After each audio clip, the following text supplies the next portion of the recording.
Okay naman.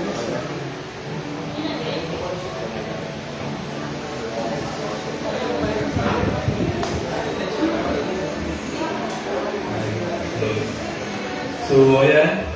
Before we start po, inanayan ko lahat na tayo po ay tumayo at pumasok na po yung mga nasa labas bago tayo magsimula.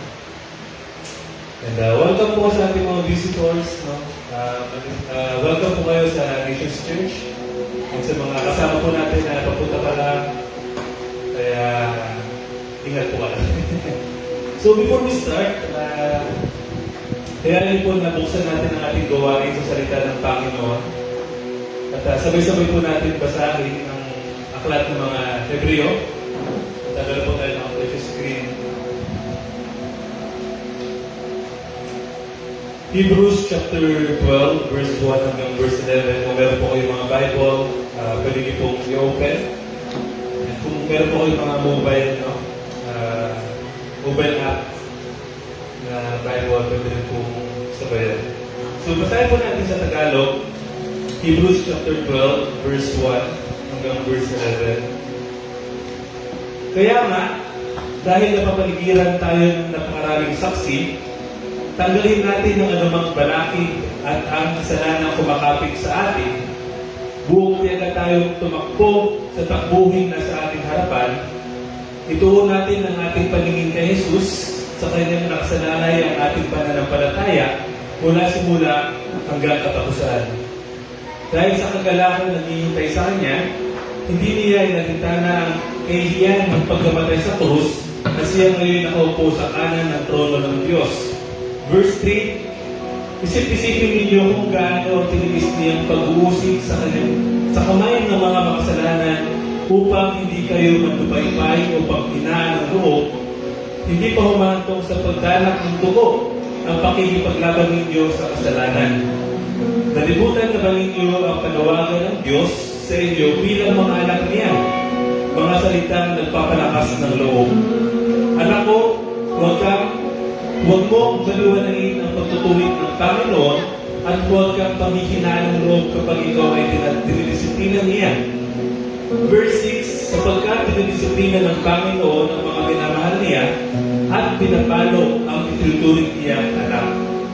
Tiisin ninyo ang lahat ng hirap tulad sa pagtutuwid ng isang ama dahil ito'y nagpapakilala kayo'y tinatanggap ng Diyos bilang tunay niyang mga anak. Sinong anak ang hindi dinidisiplina ng kanyang ama? Kung ang pagdidisiplina na ginagawa sa lahat ng anak ay hindi gagawin sa inyo, hindi kayo tunay ng mga anak, hindi kayo mga anak sa labas. Verse 9, hindi ba dinidisiplina tayo ng ating mga magulang? At dahil diyan, ginagalang natin sila?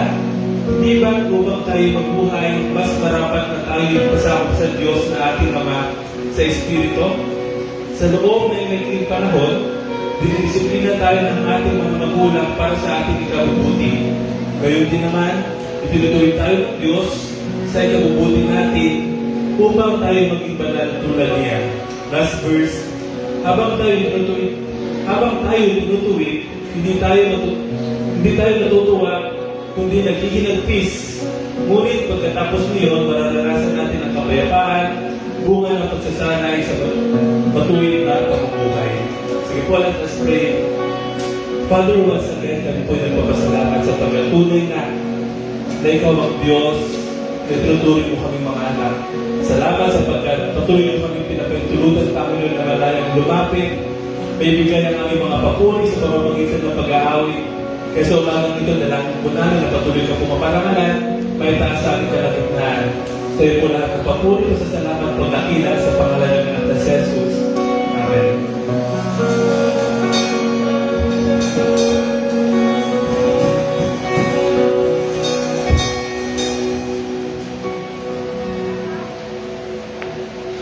Hello, church. Good morning po sa ating lahat. Alam ko, nakakapagpakita sa atin ngayon. Pero sa sunod na mga taon, nakailan na tayo. Good morning, everyone. Welcome sa ating service of the ito. Alam ko, bawat isa natin ngayon ay mga panin ng beradanan.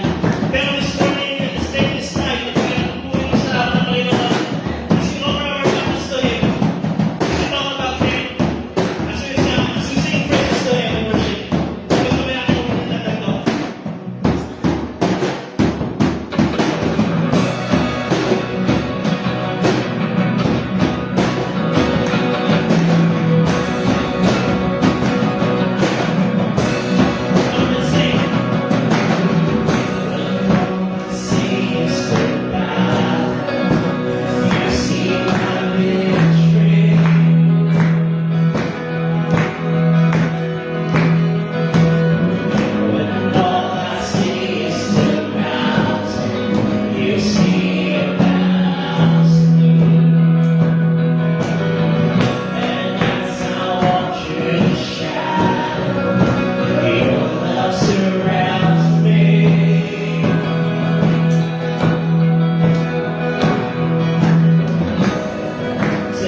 feeling natin hindi natin kayang dalhin.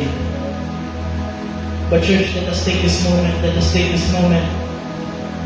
Maybe kayo na sa Panginoon. Gano'n mabigat yan, gano'n masakit. Kung ano man yan, parang kuwata lang natin lahat. May pangalay na patuloy na magbibigay sa atin ng healing. Amen ba? Amen.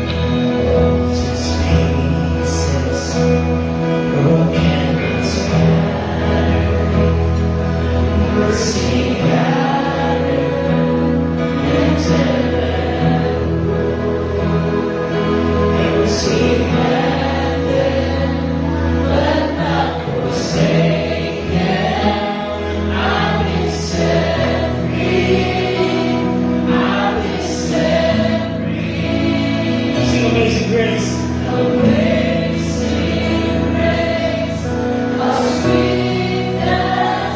Should we sing?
to worship the Lord along with the believers, with the family. Matatandaan natin yung preaching last time with the chaotic family of God. And ngayon sa pagpapatuloy po ng series sa Genesis, we are blessed na nandito po yung ating pong mentors, si Kuya Malin at si Ma'am Ray.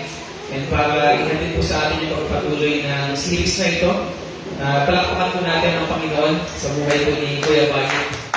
He's been our family. Although hindi sila dito nakatira sa Puerto Princesa, but they have their house sa Nara, pero sila po ay pamilya natin sa Nations Church. So tawagin ko po si Kuya Malin sa pagpapatuloy po ng series natin.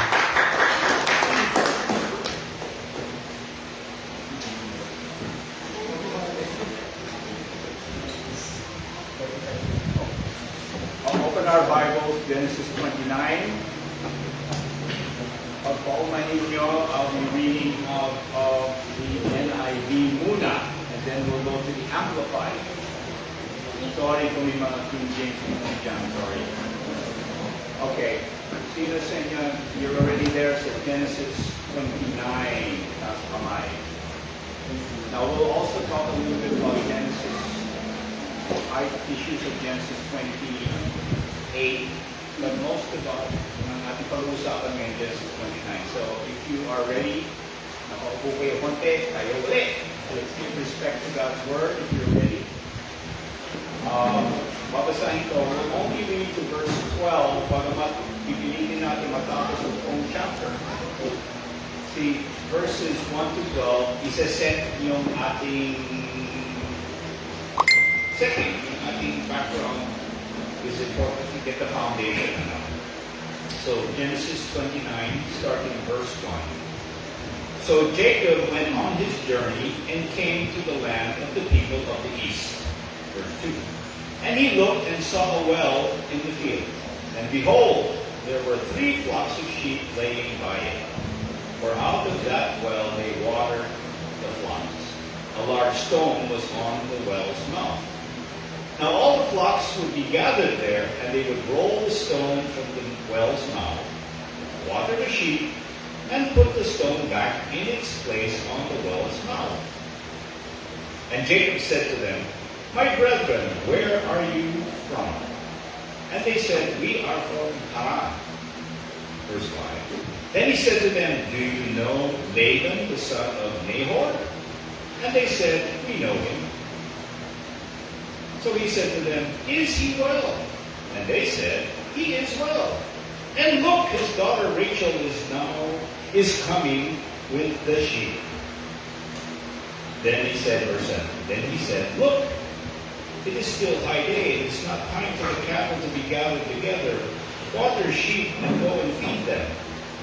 But they said, We cannot until all the flocks are gathered together, and they have rolled the stone from the well's mouth. Then we water the sheep. Now while he was still speaking with them, Rachel came with her father's sheep, for she was a shepherdess.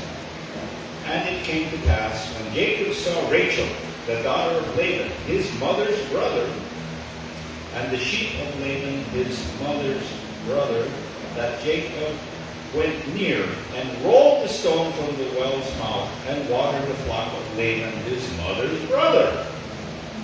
Then Jacob kissed Rachel and lifted up his voice and wept. Verse 12.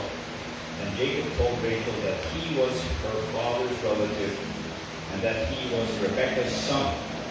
So he ran and told her father. Lord, nagpapasalamat kami kahit sa magulong, chaotic family of God, that we can see ang purpose nyo. We can see the reason why you allow people to do things na sa tingin magulo.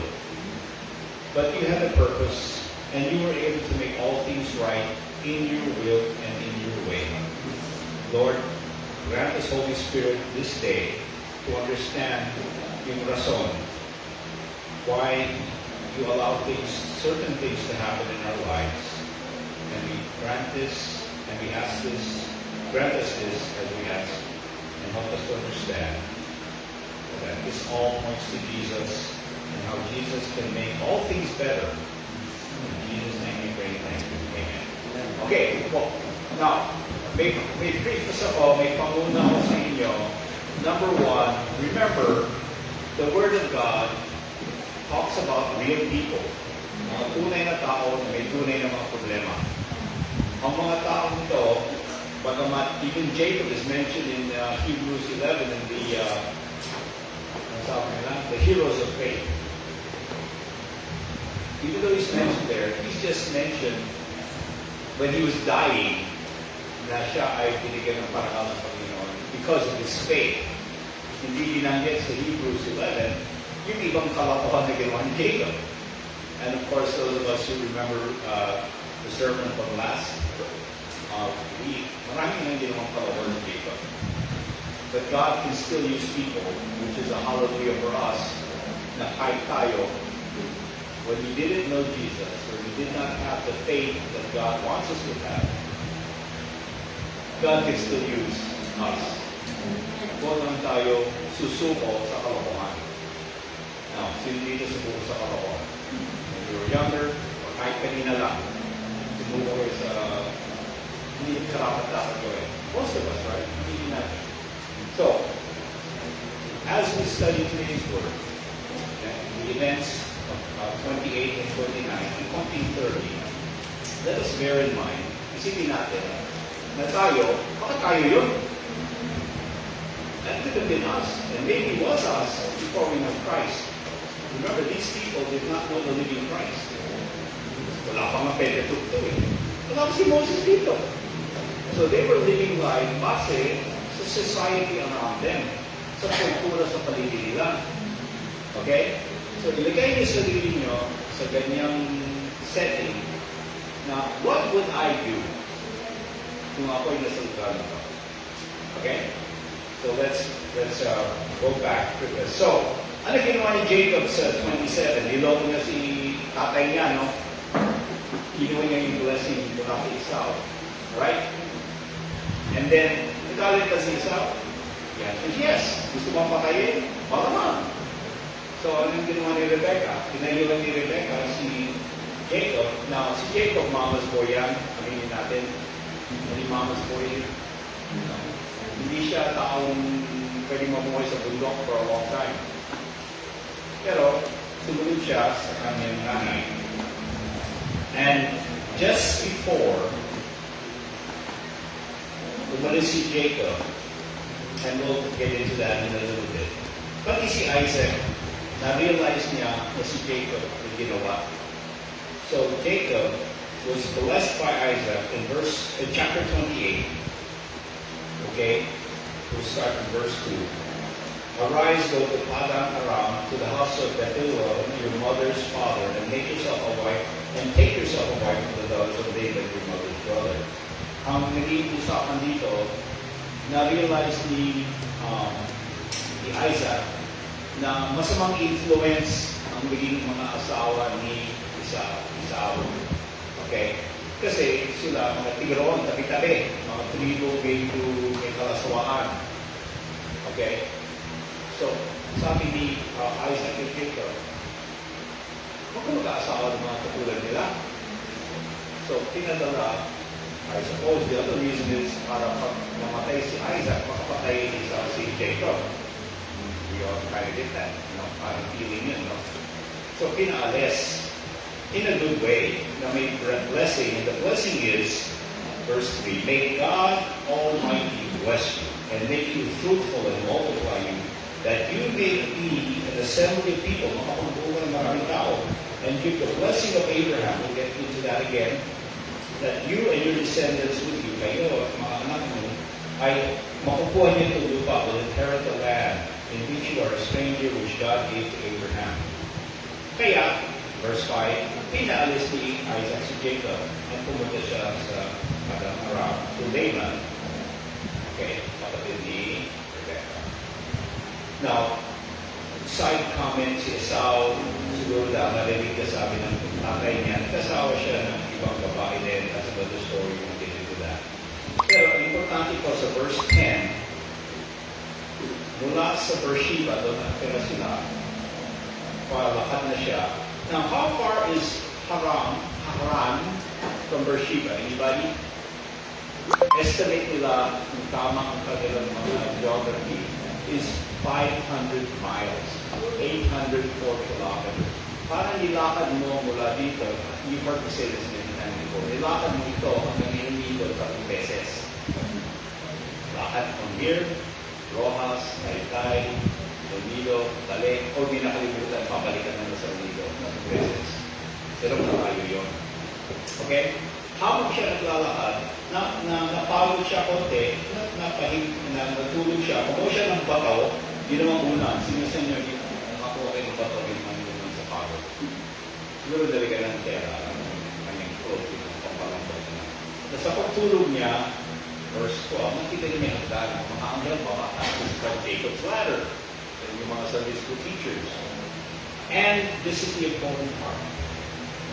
Verse 13, and behold, the Lord stood above it, above the ladder. Okay? I am the Lord God of Abraham your father, and the God of Isaac. The land in which you lie, I will give to you and your descendants. Yung hinihigaan niya, where he's laying right now. Also your descendants shall be as the dust of the earth, and you shall spread abroad to the west, to the east, to the north, to the south. And in you and in your seed all the families of the earth will be blessed. Behold, I am with you, and will keep you wherever you go, and will bring you back to this land, for I will not leave you until I have done with what I have spoken to you. Nagising bigla si Jacob. Ano sabi niya? Uy, the Lord is in this place. Pero hindi ko alam yun noon. Ngayon alam ko. Verse 16. Paraphrase, sorry. And he was afraid. Sabi niya, awesome. This place is awesome. This is none other than the house of God, and this is the gate of heaven. Tama, kaya tinawag niya Bethel. Bethel means house of God. Okay? So, nang bumangon na si Jacob, umuwi siya ng bato, ginawa niya unan, ginawa niyang pillar, ginanong niya ng oil, that's what they mean, you know. And then, ginawa siya ng parang monumental. Okay? Now, remember what God said. Nandang yung sinabi ng Diyos. When God says something, He means it. Tama? Has God ever lied to you? No. Has God kept His word to you? Yes. Will God ever change? No, because God is immutable. Immutable, hindi nagbabago. Hindi nagiging mutant ang God. Ang kanyang word does not become mutated. Hindi nagiging mutant ang Diyos natin. But guess what Jacob said? I suppose we can bring up the PowerPoint now. Kaya. Kung hindi, we'll just move on. Verse 20. Then Jacob made a vow, saying, ito po ang mentality ng tao compared sa mentality ng Diyos. Okay? Guess how it starts? If God will be with me and keep me in this way that I am going, kung sasama-sama ng Diyos sa aking puntahan, and give me bread to eat and clothing to put on, if, may pag-aalinlangan.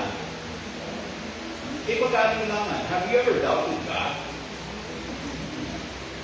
The God who does not change, the God who made His promise to you. Ano sabi ni Jacob? If, kung, posible mo baka hindi. That's what if means, right? Conditional point. How many of you believe that our faith, ang ating pananampalataya, should be conditional? The answer is wrong. It's okay to doubt a little bit, I suppose, but in reality, the faith we should have should be unconditional. The faith we should have is unconditional. The faith we should have is unconditional. Walang if. Hirap ano? But the concept is, tuloy sa verse 21, so that I come back to my father's house, then the Lord shall be my God. Then the Lord shall be my God. Kung papakainin ako, sisiguraduhin ng Diyos makarating ako at makauwi ako. Saka, then the Lord will be my God. That's conditional, di ba? Do we have that kind of faith today? And the answer should be no. And if it is, if your faith is conditional, base sa nakukuha mo sa Diyos, then maybe we should talk. Hirap ano? How many people do you know sa inyong grupo who come up with it? Tayo mga grupo ng okay, it's fine. Okay. We'll move on. We don't die without the power of God. How many of you know people, kilala niyo, may kilala kayo, conditional ang kanilang pagkakas. Ay, ang Diyos, pag hindi ako basta ng Diyos. Ganun, di ba? Kailangan ko ng visa, puntang saan-saan. What kind of faith is that? So, let's move on. Oh, hindi lang yun. Verse 22. And this stone which I have set as a pillar, nagyabang pa, ha? Nagyabang pa. Yung ginawa niyang monumento of everything. Saka siya magtatay. Now, tithing was a thing back then. Shall be God's house, and all that you give to me, I will surely give a tenth to you. Maraming nagyayabang, ano? Pag ako lumama ng loto, saan ako magbibili ng ilang percent? 30% pa nga eh. No? So, in the Amplified, it says, this stone, okay, if, since sa Amplified, minagnify ang word, na dalawang beses na if God will be with me, okay, pagkain, damit, and if He grants that I will not from dalawang if yun eh, sa Amplified. And then, and of everything that I will give to you a tenth, as an offering to signify my gratitude and dependence on you. Sa kaga, sa kasya magbibigay. Tayo, if we give our tithe and we give our offering to God, it's not because we got something from God. We give whether we have or not. Like the widow. Remember the poor widow? Nagbigay ng half a penny. Kasi sabi niya, so she has given more than these. Maraming binigay. So, that's the setup. Ganoon ang mentality ni Jacob. If you get that, na hindi na siya mandaloko, kundi very conditional ang kanyang pananampalataya, that is our Jacob that we're talking about next, in verse 29. So, tumuloy si Jacob. Again. Mula saan hanggang saan? This is Beersheba. Umakit siya doon. Yun! 500 miles. 800 plus kilometers. Okay? Doon siya nagpunta. Ngayon, again, sinilingan, sige, abante. Okay? Napag-usapan na natin yan, na he saw isang field, isa isang well. Sino siya nakarating sa desierto? Kami nakarating sa desierto. Di ba sa America, sa California, di ba sa Texas, di sa Middle East. We were in the Middle East Rome for sila 3.5 years to 4 years. And the one thing you notice, the one thing na hinahanap mo, it's okay to be dito. Those of us who we talk about Philip noon, if God can make water happen out of nowhere, to baptize you know, the water was there. At kung meron kang tubig sa desierto, you are rich in kayamanan ka. Kasi you need water. You can only live without water for 3 days. The longest na nabuhay ako na walang tubig 24 hours, guess where? Dito sa Palawan, dito sa Puerto. In 1969, nag-camp kami dito. Guess what? Drought. Pagdating namin 24 hours, wala kaming tubig. Eh, malinis pa tubig dito. Lumabas kami sa campo ng Boy Scout. Yan lang, may magbag, may creek. Humingi na kami doon sa uhaw. That's just 24 hours. Water is life. And it's the Holy Spirit as a metaphor. Okay? Kaya, nandun yung mga... Kaya, bakit itakit yung bato ng bato? Bakit yung well ni takit? Bakit anybody?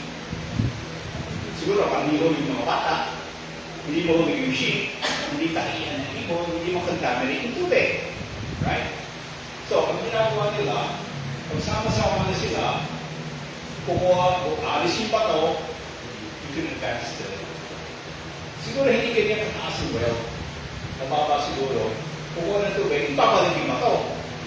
So, dito yan, kanyang patakarang. Habang kausap niya, we jump to verse 9, dumating naman si Rachel. She was a shepherdess. Mahirap ang buhay maging shepherd.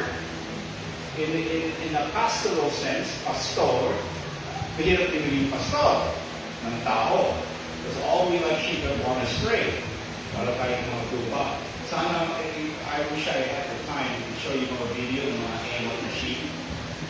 I have an article from the BBC, 1,000 sheep tumalon. Dahil yung isang sheep na una sa bangin, it's actually at the end of this. If you want to look at it, I'll show it to you. The BBC. Dahil isang sheep,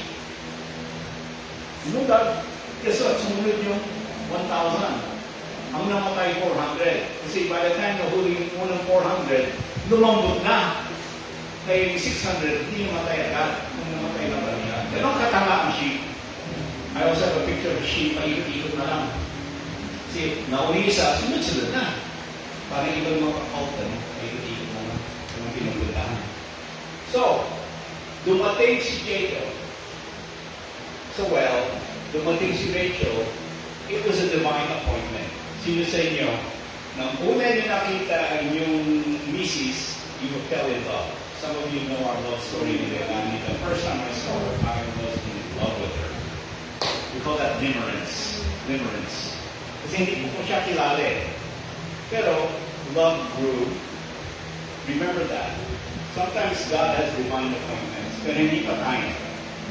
Kaya, it took what, 2-3 years? Ayun, whatever. So, ang ginawa ni Jacob, as soon nakita niya si Laban, siguro gusto magpakita ng gilas. Ang ginawa niya, inalis si iba to. Siya na mag-isa. Hindi sinabing katulong yung ibang shepherd. Siguro, kasi ba, siguro, diba? I don't know. So, the Bible is not these things. Ito ginala lang. Pero, he watered the flock of Laban, his uncle. Now, paano yun? Maraming bomba. So, siguro yung timba-timba, siguro may trough. Have you seen that? Yung ginagawa nila, may trough. So, yung tubig, tatapon yung tubig, iipon ng tubig, tubig yung sheep. Ano? So, trabaho din. Hindi lang initial pa to. So, siya nagsali ng tubig, he put the water in the trough. Okay? And then, he kissed Rachel in greeting. Now, those into the Middle East, this is very common. Okay? Na ang kalesa isingin.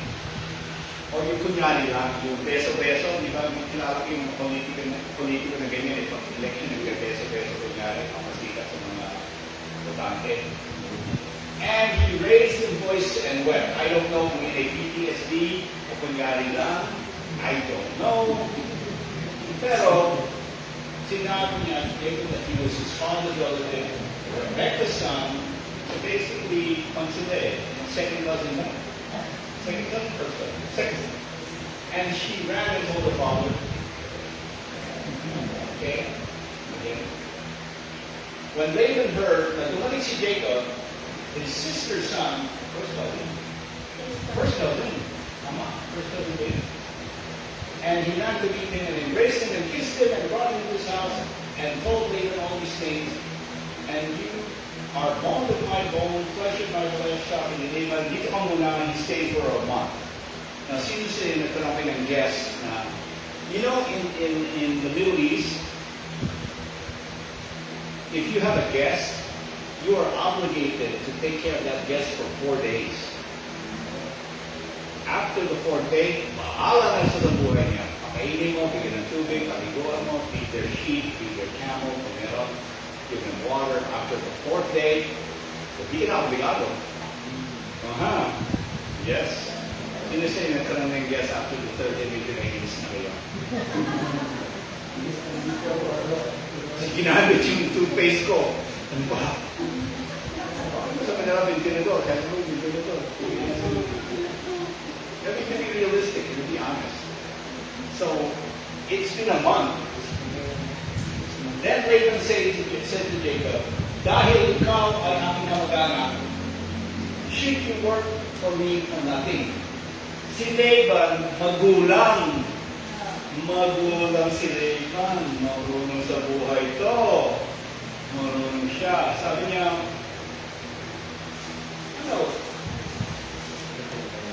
ano gusto mong trabaho? Bayaran kita. Anong wages mo?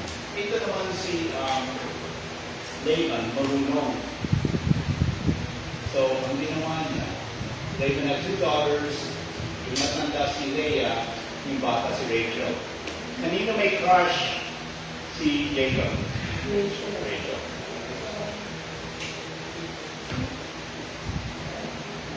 Leah's eyes were weak. Maraming theologians, pinag-usap, ano yung sabihin? Duling ba siya?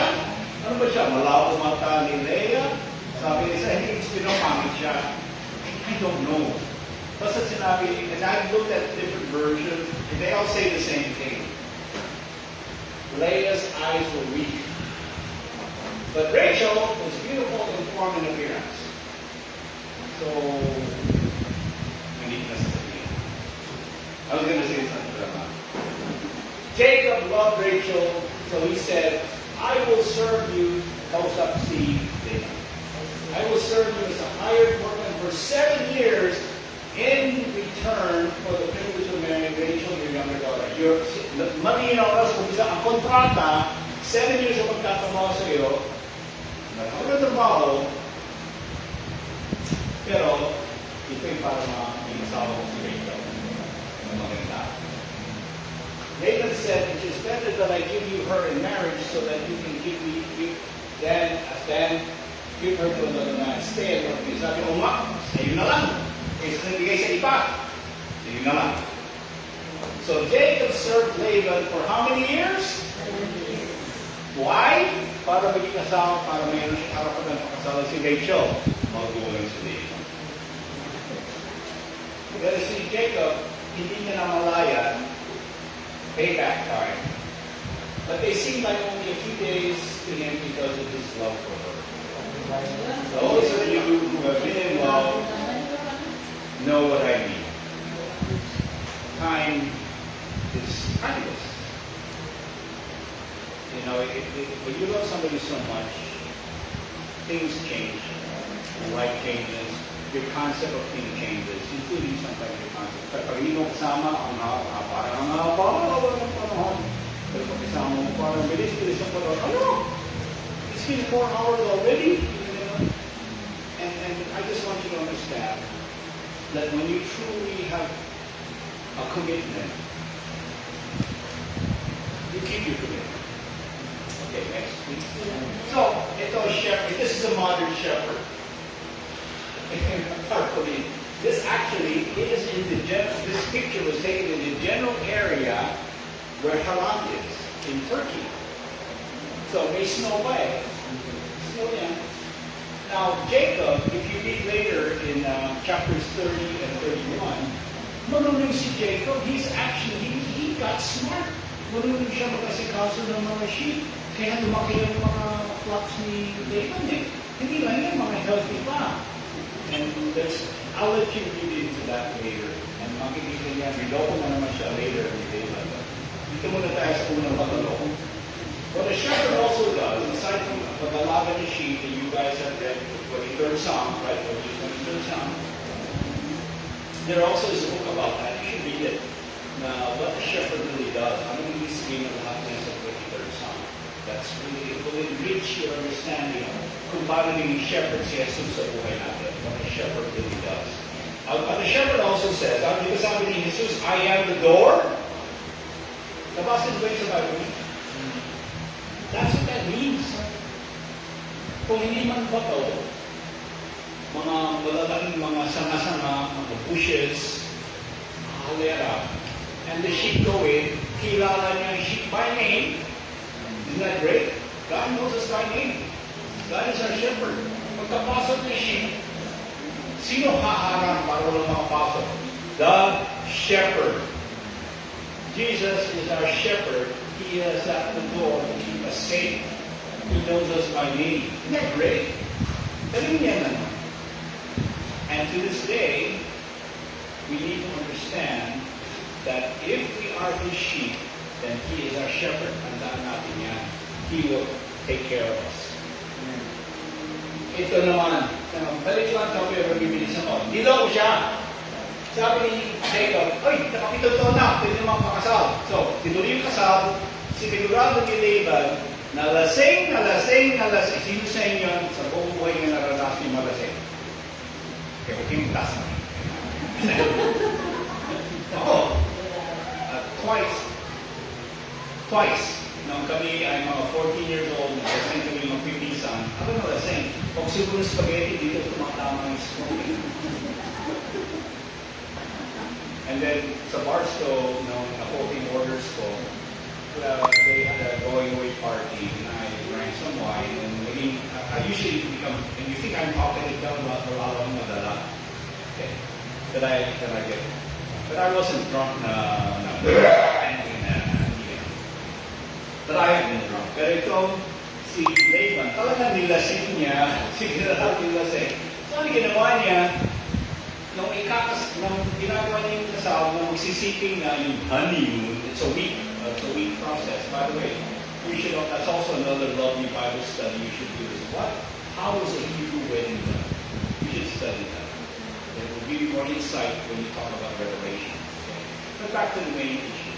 So, lasing na lasing, walang kuryente noon. Walang palete noon. Anong ilaw nila? Baka kung sila ay pinagpala, olive oil. And I actually did that once. Ginawa namin yung misis sa Likubari sa Patikila. Gumawa ko ng olive oil. We had a young people's meeting sa whatever. And then gumawa ko ng olive oil na lamp. Sabi ng olive oil, guess what? Napakadilim. So, lasing na, madilim pa. Guess kung sino nakasiping ni Jacob? Si Leah. Hindi niya namalayan. Until the next morning, pag you say, "Oh, good morning." Yeah! So what happened? Weddings are weddings, marriage. So na, boom, tapos. So ano nangyari? Siguro nagalit. So palagi ba nagalit si Jacob? Sino sasabi, okay lang, Pilipino yun. Umayag lang. No. He stood his ground. Okay naman. Sabi ni Laban, hindi namin television na ang ko sa mga Filipino families ko, di pwedeng pakasalan ni Bata ang hindi na unang so yun, how many of you know people like that? And ginawa, si Jacob ang ginawa sa akala. So yun, so sabi ni Laban, tapusin muna itong linggo ng wedding, then I will give you Rachel. Now, sino sa inyo itong mga babae? Because remember, this was a long time ago. This was a long time ago in a different culture. Sino sa mga babae? Papayag kayo na. Papayag ba kayo? Weird enough. You want to be the one and only. Well, guess what? In that culture, that was not the case. Hindi yan the case. So, pumayag naman. Pero after 1 week, naging nakasiti si Rachel. Pero kailangan bayaran niya ng how many more years? 7 more years. Sino sa inyo na nakatrabaho sa isang lugar for 14 years?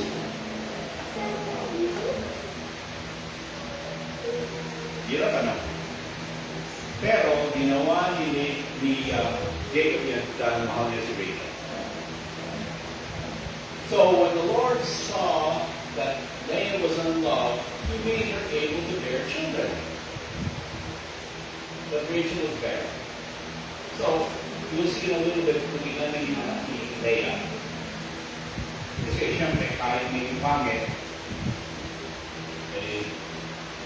tinabihan pa rin siya ni Jacob. But Rachel was barren. Now, kami ni Leah, we went there. Some of you know our story. Now, Matthew was conceived like that. Easy. But they took 8 years, 8.5 years, 9 years. Everything was normal, all the blood work was normal. So I won't get into the story, but it took 9 years of his faith. That's why her name is Faith. You see, we didn't even know, we didn't ask for her sex, the baby's sex when she was doing the ultrasound. But Faith came out. And some of you know the story that when she came out, she wasn't breathing. The nurse dropped her. Akala nila congenitally deaf si Faith. We all know she's a worshiping leader now. Meaning, that's why her name is Faith. Akala meron siyang na-inhale na meconium without the diabetes. Those are all things that happened in the first 48 hours of her life. But faith is small. Some of you know what faith is. But we were barren for 9 years. And then we were barren for 8 years until nanganak si Leilani at 4 years old. Okay, Andrew. So we know how it is to be barren. And it's sad. I mean, yung culture nila, sa culture nila, it was really down upon. Bakit di ka makabuo ng bata? Para mong sumpa. Like I can say, conceive, ang una naging anak niya, si Ruben. Parang sinabi, kita mo, kaya mo magbuo ng lalaki. That's what that means. Yeah. Because the Lord has seen my humiliation and suffering, now my husband will love me because I've given him a son. Sino sa inyo mga old school? Kailangan yung unang lalaki, yung unang bata lalaki. May mga old school din eh. Then she conceived again and gave birth and said, because the Lord has heard that I am a dapat tinanggap ni Leah, hindi siya masyadong mas mahal si Rachel. Consider living in that household. Hirap yun, ano? Hirap yun. Mas mahal ang asawa mo, yung kapatid mo na mas maganda sa'yo. Drama yun, ano? Drama yun. Hirap. But he has given me this son also, and he named his son, she named his son Simeon, which means God hears. Kaya maganda pa rin ang rason. Leah. She conceived again and gave birth to a son and said, now, this time, my husband will become attached to me as a companion. Hindi nag-give up si Leah.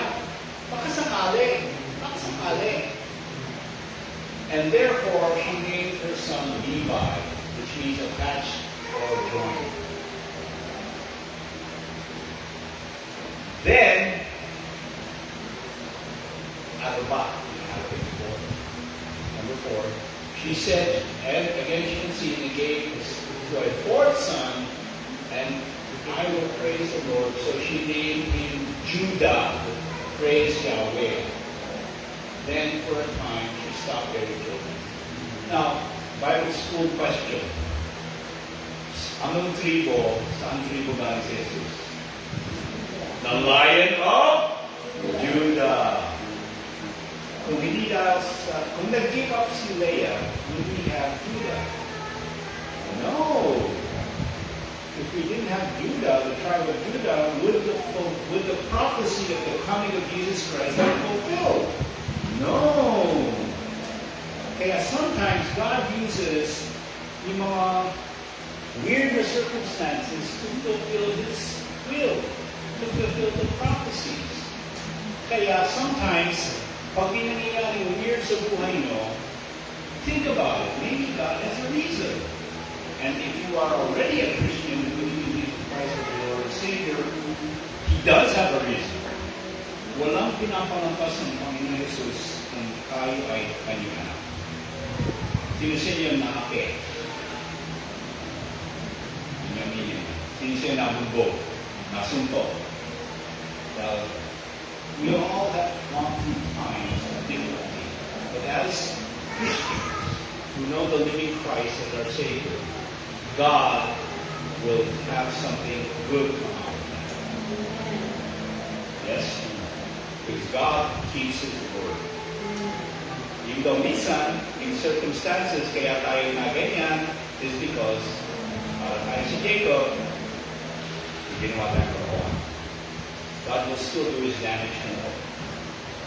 So ito, si Ruben, Leah. Simeon, Leah. Levi, Leah. Judah, Leah. Pagkatapos, dahil medyo na sabi nila, kasamahin mo yung aking dalawang katulong, si Bilha, Dan, Naphtali, kay Bilha, kay katulong ni Rachel yun. Si Zilpah, katulong ni Lucy. Nainit si Leah, gusto magkaroon ng connection pa kay Jacob, so kaya yung kasamahan si Zilpah, si Gad, Asher, balik ulit si Issachar, Leah, Abu, si Zebulun, Leah, si Dina, babae. And at the very, very end, parang kami ni Leah, when we were very, very old, God gave us two. God gave Rachel two. And if you remember the story later, remember Joseph, and then remember Benjamin. Remember the story, and you can get into it later. We will get into it later. And later, Joseph saved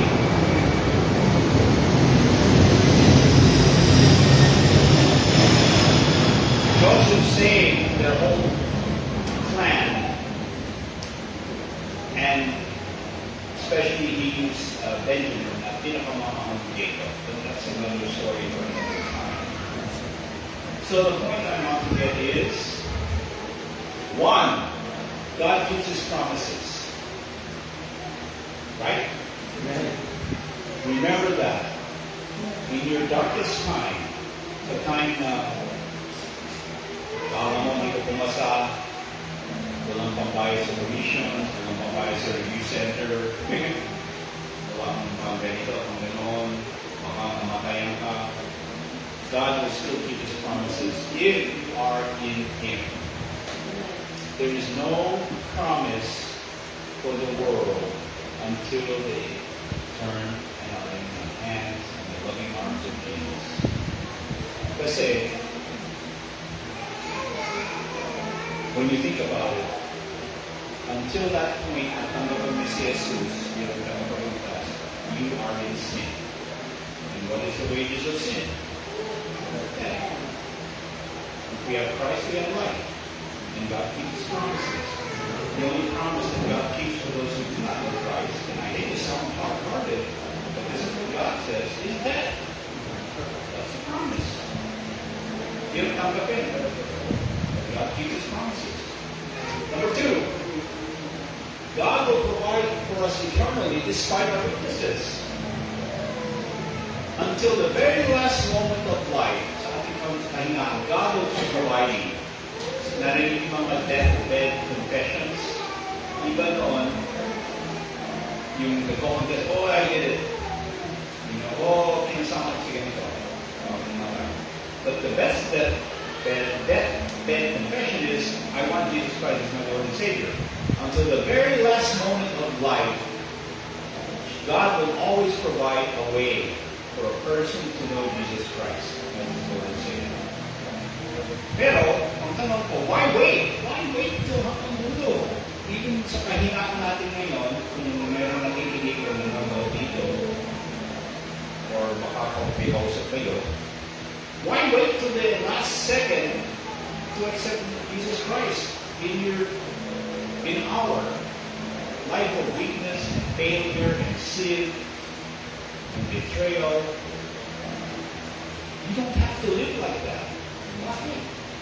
You can accept the Lord Jesus Christ early in life, so you don't have to do all the bad things. You can have Christ in your life early in life, habang bata pa, and have a victorious life, have a fruitful life, have a life that uplifts Christ, and makes your life wonderful. But until that point, God will always provide for us a way out, even in our weaknesses. And number three, napag-usapan natin konti, God will regenerate us, because what does Corinthians say? We are new creatures. Hindi sinabing pinintahan ka na lang, binigyan ka na ng makeover. God did not give you a spiritual makeover, and you're still the same person. Sino siya pinakita kayo mo? Babae, lalaki, nagpa-makeover. But it's still the same person. Pangit pa rin. Kahit nung pinta kami, kahit nung pa-gel pa dyan, pabulot-bulot pa dyan, napayos na ng ngipin. Pangit pa rin. Iba yung makeover, iba yung regenerate. Regenerate is you are a new person, right? That's the difference. At pagkatapos tayo i-regenerate ng Panginoon, be a new creation, He keeps molding us. He keeps molding us until we become Christ-like. Sino sa inyo nung bagong Christian kayo, Christ-like agad kayo? Parang Kristo agad. Bihira, no? But, sabi nga nila, and you've heard me say this before, the best time to die is as soon as you accept Christ as your Lord and Savior, 2 seconds later, patay! Kasi, if you live long enough after you accept Christ, mamaya ano mangyari sa iyo, gawin mo, pagpasay ka pa. Kaya yun, sabi nga, accept Christ, die. Tapos, wala nang problema. Parang ang thief on the cross. Remember the thief on the cross? After he died, where was he? He would be in paradise. But that's a bit, sorry. That's a little dead in the end. So what happens is we accept Christ, but now we have to live in the world as Christ's representatives. Yan ang ginagawa.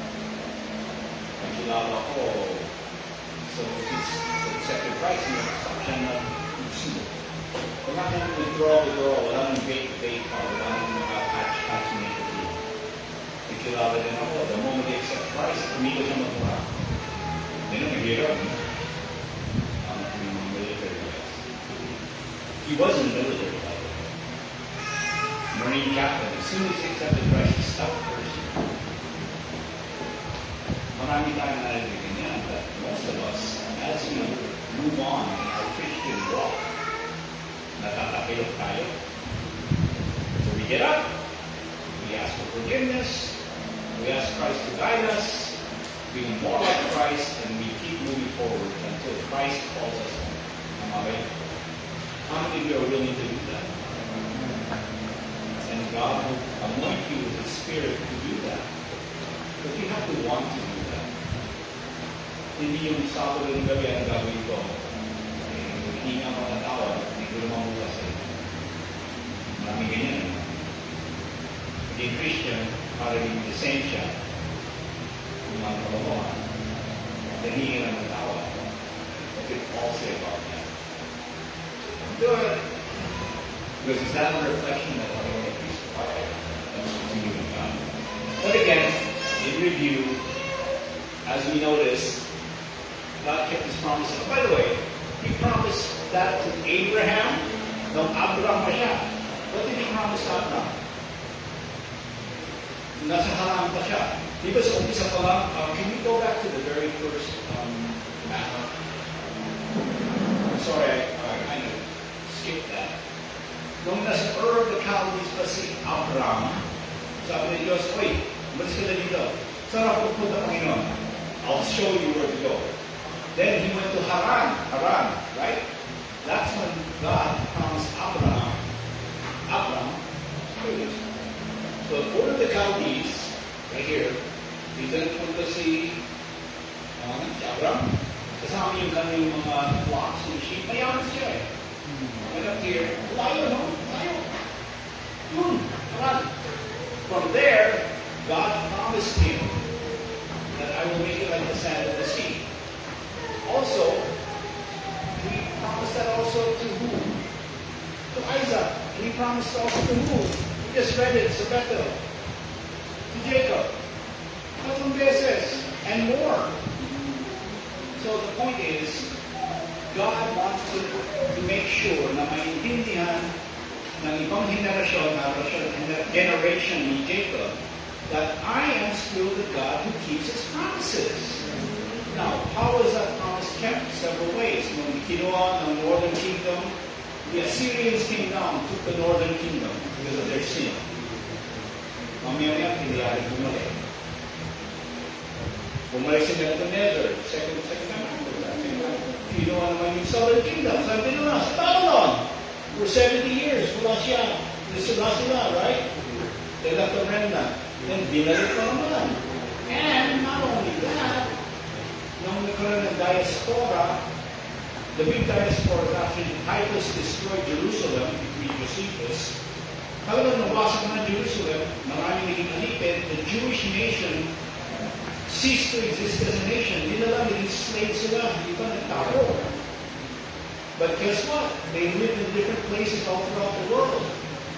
And some of that was because of the church. And then, not only that, Hitler decided to destroy the Jews. 6 million Jews lang, iba pa yung mga Russians, iba pa yung ibang pinatay ni Hitler. Pero 6 million Jews were destroyed. Literally. But guess what? In 1948, ano nangyari? The Jews from all over the world came back to the Holy Land and re-established the Jewish state. At tuloy yung sinabi na binasa natin, I will bring you back from everywhere. Remember reading that? We just read that. God keeps His promises, even though the world will try to destroy the ability to keep the promise. How many of you God promised you something? In your heart of hearts, how many of you God promised you something? In our heart of hearts, we knew that God promised us more children. We have gotten our children. How many of you God promised you something? In your heart of hearts, pag ikaw lang mag-isa, gusto ng umaga, you're crying out to God. Your spirit, your soul is crying out to God. And God promised you something. That's the meaning of God promised you.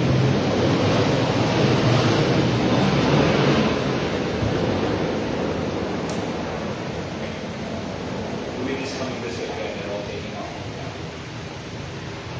And in your heart of hearts, you know God will keep His promise. Okay?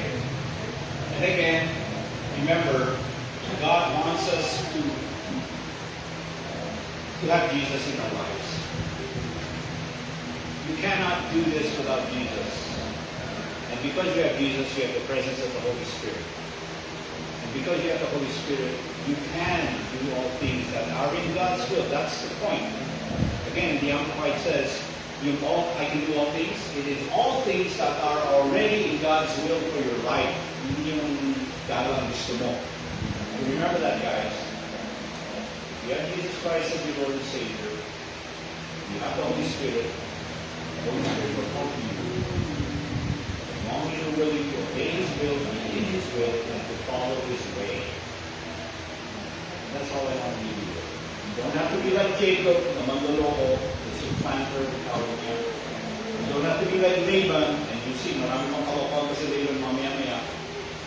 You don't have to be like Simon the sorcerer, na babayaran yung mga disciples, apostles, mga sobrang power. You don't have to be like that. You just have to be in Jesus. Is that okay? Okay, let's pray. We thank you, Father God. Now you can show us what life can be without you. You can show us that even in the presence of your promises, you showed us through these verses that life can be chaotic. Kasi we're on our own. But when we have you, and we don't make the rules and the promises base sa aming kansariling kagustuhan, that because we have you and we're willing to follow your will and your way, that we don't have to live like the world, na puro mga manloloko, nagdurugas, that we can be the people of God who want us to be. Help us, Lord, Holy Spirit, be the people of God who want us to be. In Jesus' name.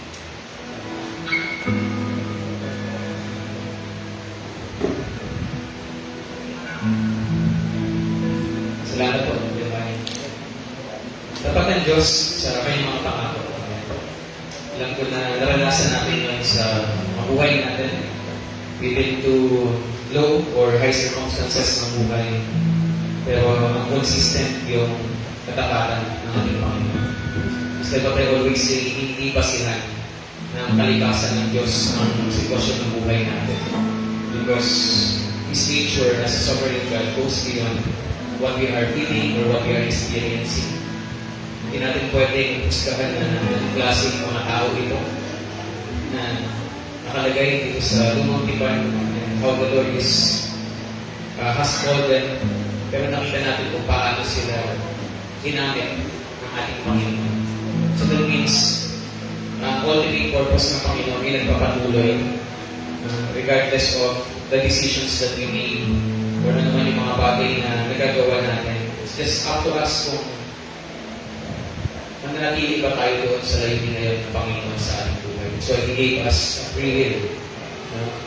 No matter how many times you fall, patuloy tayo tinatawag ng Panginoon, patuloy niya tayo binabalik sa Kanya for us to remain in that path towards His eternal purpose. Amen? Salamat po, Kuya Bagin, sa napakagandang mensahe. Sa mga kabataan, we are not being encouraged na hanapin yung Rachel or Jacob natin ngayon. It just magnifies yung faithfulness ng ating Panginoon in spite of the human weaknesses that we have. Huwag kayong mag-alala, darating at darating na sa tamang relasyon na meron tayo sa Panginoon.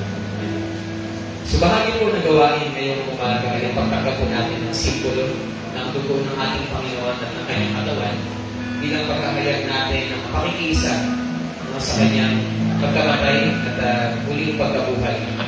Hinahayag natin sa ating mga sarili, sa mga tao na kapaligid sa atin, at hinahayag natin sa ating Panginoon that we are able to have this eternal life because He has resurrected, because He has defeated death, at meron tayong buhay na walang hanggan sapagkat siya ay muling nabuhay. Tinalo niya yung kamatayan. Amen? At tinatanggap natin yung simbolo ng kanyang dugo. Ito pong grape juice sa simbolo ng pagpapahayag natin na tayo ay nalinis na ng kanyang dugo. Wala nang ibang paraan na tayo ay manitig sa ating mga kasalanan, kundi sa pamamagitan lang ng kanyang buhos na nabuhos na dugo para sa ating lahat. So tayo pong lahat ay tumayo. Tawagin ko po si Pastor Josh para ipag-pray po ang mga simbolo nito. Sige po tayo na lang. Dakilang Diyos, amin naman at pasalamat kami Lord po message patuloy mo ni-impart sa para po mas lalo na may mga katapatan and sa ginawa mo sa ako sa Calvary Lord po 2,000 years ago kung saan ang iyong katawan ay nagulubay at natapon ang iyong dugong Panginoon para sa kapatawaran ng kasalanan. We pray Lord as we receive yung mga symbols, patuloy niyo po maalala sa amin yung kaligtasan namin, yung pag-aaral ng buhay Panginoon para sa amin. Kaya, bless us to the O God, in Jesus' name. Kaya tayo kukuha ng mga simbolo nito bilang pakikibahagi natin sa aspect nito ng ating buhay.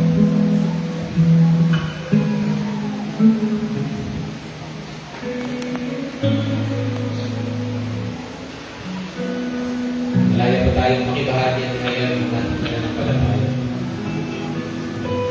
Proclaiming that we did saved by the Lord, we've been cleansed by His blood, we have received in His body, pagkakayag ng buhay na walang hanggan, dahil ang katawan ng ating Panginoon ay hindi na natiling patay, He has resurrected.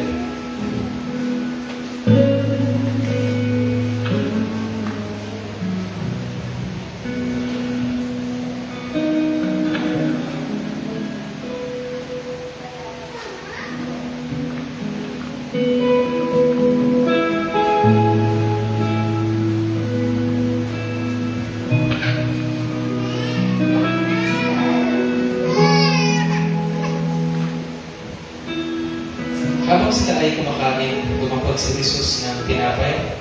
At matapos magpasalamat sa Diyos ay pinaghati-hati niya yun. Ibinigay sa mga alagad at kanyang sinabi, kunin ninyo ito at kainin. Ito ang aking katawan. Agapin ko natin na simbolo ng katawan natin.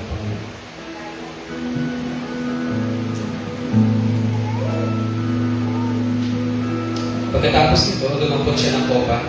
Nagpasalamat sa Diyos. Binigay yun sa kanila.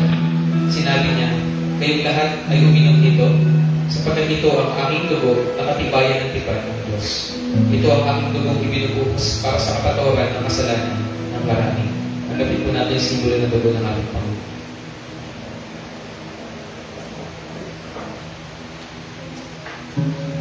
Maraming salamat, Panginoon, sa kalayaan na ihayag po ang aming pananampalataya.